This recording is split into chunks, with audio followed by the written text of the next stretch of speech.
श्रीराम समर्थ. गोपाल कृष्ण भगवान की जय.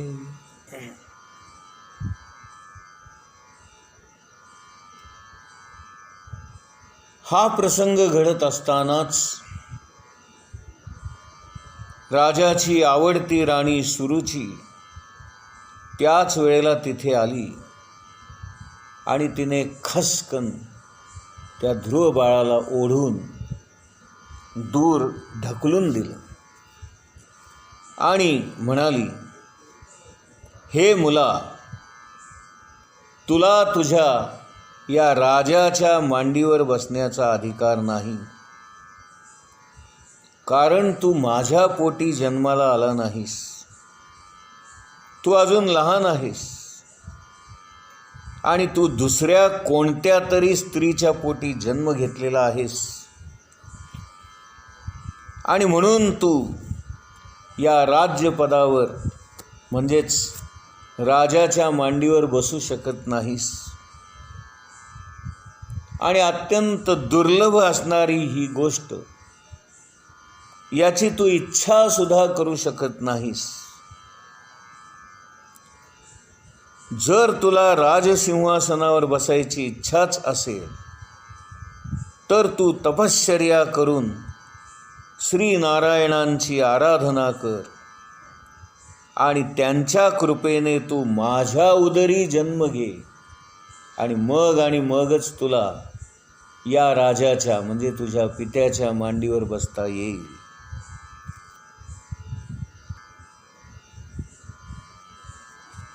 त्यानंतर तो छोटा ध्रुव बाळ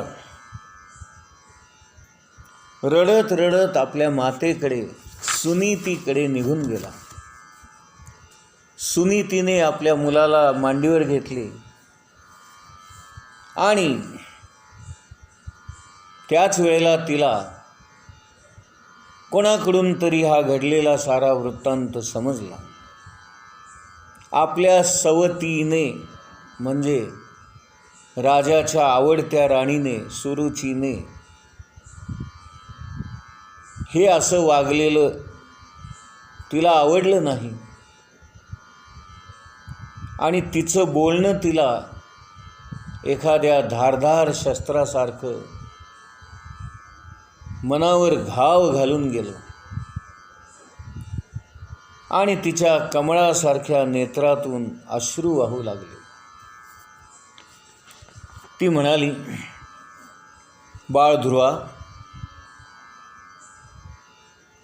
असं जरी असलं तरी तू तिच्याबद्दल कुठल्याही प्रकारचं वाईट वाटून घेऊ नकोस आणि तिला दुःख होईल असं तू वागू नकोस. तिचं तू वाईट चिंतू पण नकोस,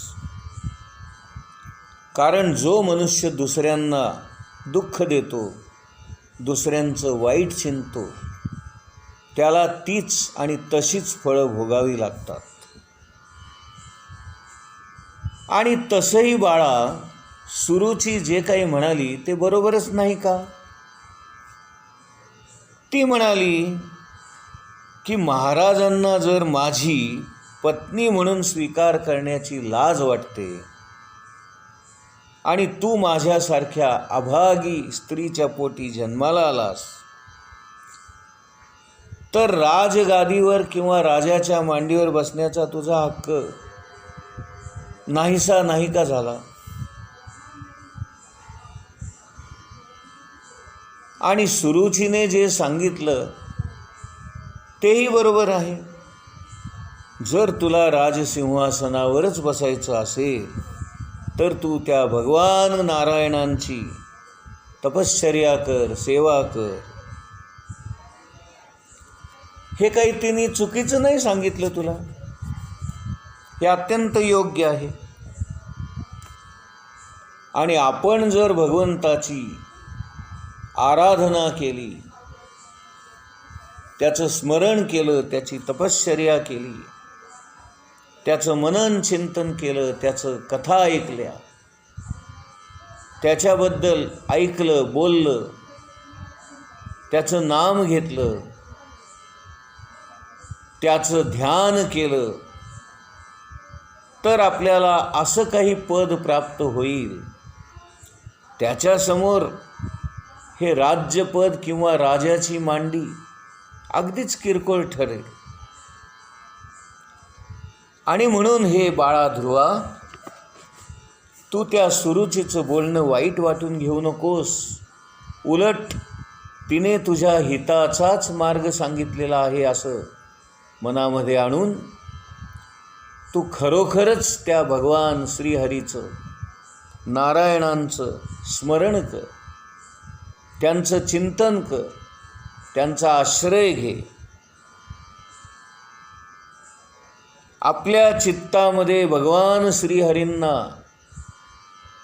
स्थान दे, त्यांना आपल्या हृदय सिंहासनावर बसव आणि तू त्यांची सेवा कर, त्यांची भक्ती कर, त्यांना मिळवण्याचा प्रयत्न कर.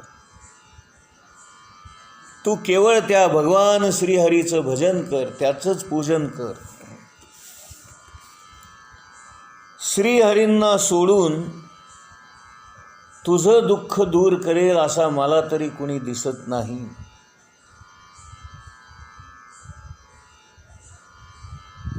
जिला प्रसन्न करून घेण्यासाठी सर्व देवदेवता अत्यंत प्रयत्न करत असतात, ज्या लक्ष्मीची प्राप्ती व्हावी म्हणून सगळेजण कठोर तपश्चर्या करत असतात, ती लक्ष्मीसुद्धा त्या श्रीहरींच्या चरणाशीच बसून असते, त्यांचाच आश्रय करते, त्यांचाच आधार घेते. मैत्रेय ऋषी म्हणतायत, अशा प्रकारे आपल्या मातेचं हे बोलणं ऐकून बाळ ध्रुवाचा मनाला ज्या यातना झालेल्या होत्या, त्या यातनातून तो बाळ सावरला आणि आईने त्याला उत्तम प्रकारे सुनीतीने झालेल्या प्रसंगातून आपण चांगलं कसं घ्यावं, याचं आदर्श वागणूक कशी असावी, हे तिने अत्यंत उच्च प्रतीच्या समजावणीने हा छोटा बाळ ध्रुव अत्यंत शुद्ध स्वच्छ पवित्र मनाने त्या श्रीहरीची प्राप्ती करून घेण्यासाठी आपल्या मातेचे आशीर्वाद घेऊन घरातून बाहेर पडला. आणि चालत चालत चालत चालत तो गावाबाहेर गेला आणि जंगलामध्ये एका झाडाखाली जाऊन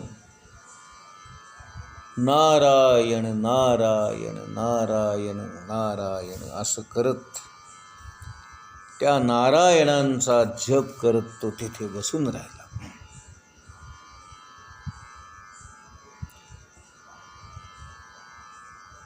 आपल्या सावत्र आईने कठोर शब्दांनी आपलं हृदय विदीर्ण करून सुद्धा,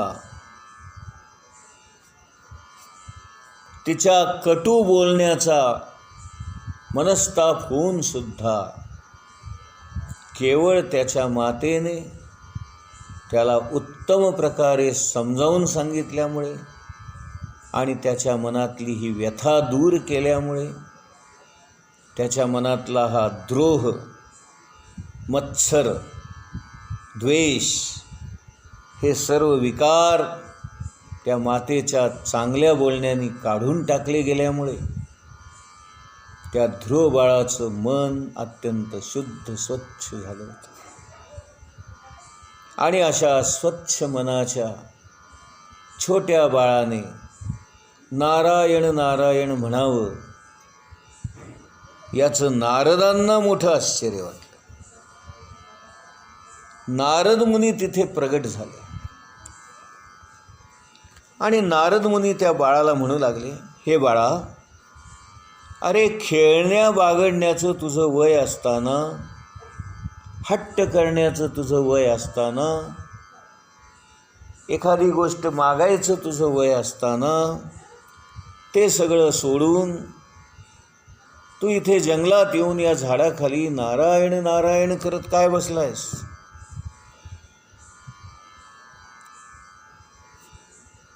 आणि सगळ्यात महत्त्वाची गोष्ट म्हणजे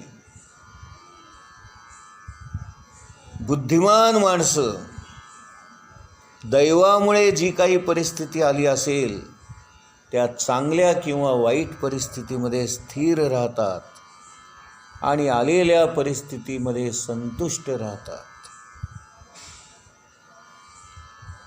बाबा रे, भगवंताच्या या लीला आहेत असं ओळखून आपण प्रत्येक प्रसंगामधून स्वतःला सावरायचं असतं.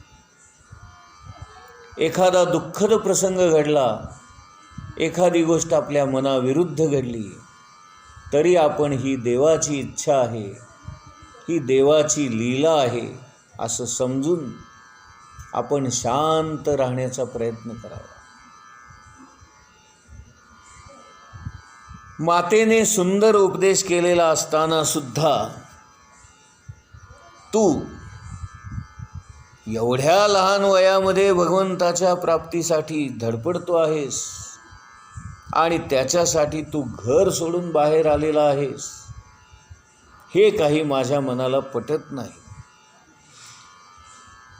तुझं अजून तपश्चर्या करण्याचं किंवा भगवंताला प्राप्त करून घेण्याचं वय नाही आहे.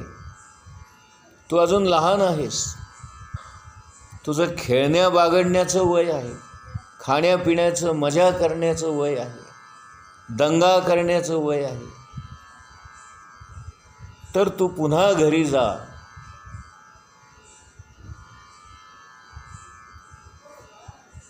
हे नारद मुनींचं बोलणं काही त्या बाळाला रुचलं नाही.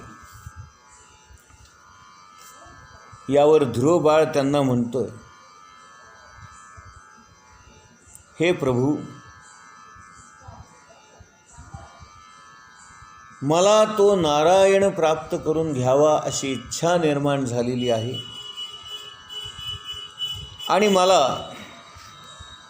भगवंताचं धाम किंवा भगवत धाम प्राप्त व्हावं अशी इच्छा आहे. आपण जो काही मला उपदेश करता आहात तो माझ्या मनामध्ये किंवा हृदयामध्ये शिरतच नाही आहे. कारण मला आता त्या भगवंताच्या त्रैलोक्यामध्ये सर्वश्रेष्ठ असणाऱ्या पदावर बसण्याची इच्छा निर्माण झालेली आहे आणि त्याच्या प्राप्तीसाठी जर एखादा मार्ग मला तुम्ही सांगणार असाल तर तो सांगा. पण भलतंच काहीतरी घरी जा आणि अमुक कर तमुक कर हे मला सांगू नका.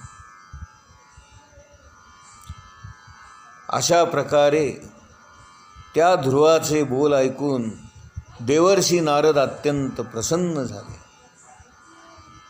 आणि ते त्याला उपदेश करू लागले.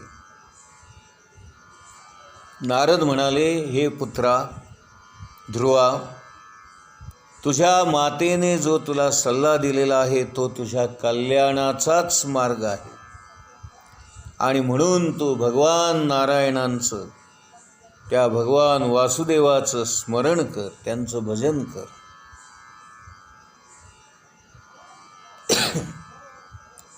धर्म अर्थ काम मोक्ष हे पुरुषार्थ प्राप्त व्हावे अशी ज्याची अभिलाषा आहे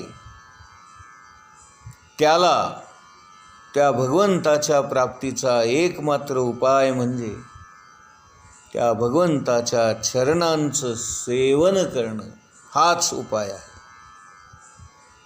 आणि म्हणून हे पुत्रा, मी तुला आशीर्वाद देतो, तुझं कल्याण हो.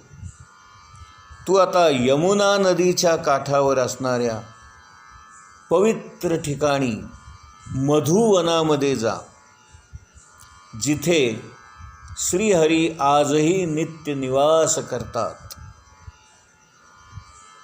त्या यमुनेच्या म्हणजेच कालिंदी नदीच्या तीरावर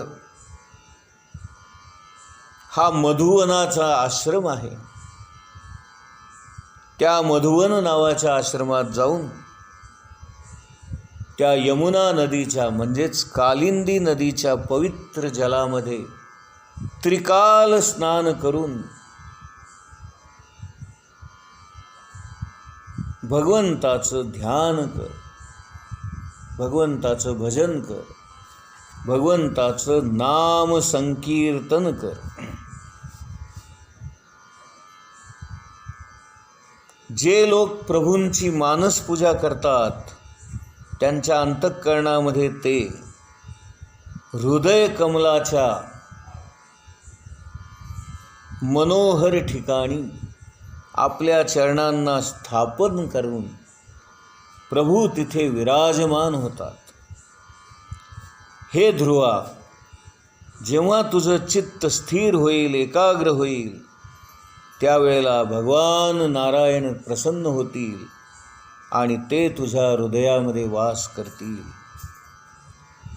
त्यांच्या ध्यानामुळे लवकरच तुला त्यांची प्राप्ती होईल आणि तू त्या परमानंदामध्ये डुंबून जाशील, असा आशीर्वाद देऊन नारद मुनी तिथून निघून गेले. गोपाल कृष्ण भगवान की जय.